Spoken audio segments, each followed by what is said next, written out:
வணக்கம், என் பெயர் விஸ்வஜித். வணக்கம், என் பெயர் தேவ்பாலாஜி. ஆதியில் தோன்றிய மொழி சங்கம் வளர்த்த மொழி தேனிலும் இனிய மொழி செம்மொழி என்னும் மகுடம் சூடிய என்னை அன்னை தமிழை வணங்கி மகிழ்கிறேன். யுனெஸ்கோவால் அங்கீகரிக்கப்பட்ட தமிழ்நாட்டின் 4 கோவில்களை பற்றி நானும் என் தோழன் தேவும் பேசப் போகிறோம். யுனெஸ்கோவால் அங்கீகரிக்கப்பட்ட தமிழ்நாட்டில் 4 கோவில்களும் 3 மாமன்னர்களால் கட்டப்பட்டது. இவை வாழும் சோழ காலத்து கோவில்கள் என்று அழைக்கிறோம். தஞ்சாவூரில் உள்ள பிரகதீஸ்வரர் கோவில், கும்பகோணம் அருகில் உள்ள ஐராதேஸ்வரர் கோவில், ஜெயங்கொண்டத்தில் உள்ள கங்கை கொண்ட சோழபுரம் கோவில், பிரகதீஸ்வரர் கோவில், தஞ்சை பெரிய கோவில் என்று அழைக்கிறோம். இக்கோவில் கட்டி 1000 ஆண்டுகள் மேல் ஆனது. இக்கோவில் முதலாம் ராஜராஜ சோழனால் கட்டப்பட்டது. உலகிலேயே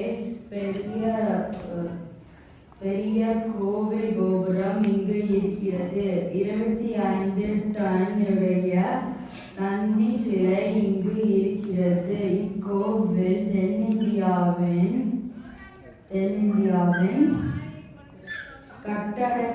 கட்டடக்கலைக்கு ஒரு மைல்கல். இப்பொழுது தேவ் தொடங்குவான். ஐராவதேஸ்வரர் கோயில் இந்திரனின் வெள்ளை யானை ஐராவதம் நினைவாக கட்டப்பட்டது இந்த கோயில். இக்கோவில் தஞ்சை பெரிய கோவில் போலவே கட்டப்பட்டது.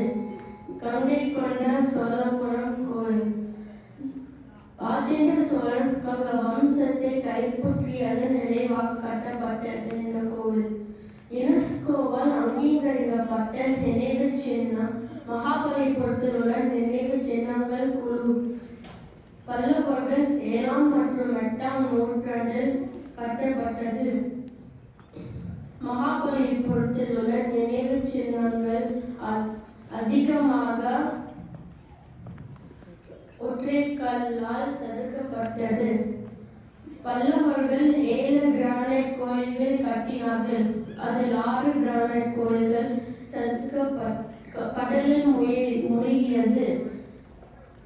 தேர்வு வடிவிலான கோயில்கள், மண்டபங்கள் மற்றும் 11 குகை கோயில்கள் உள்ளன.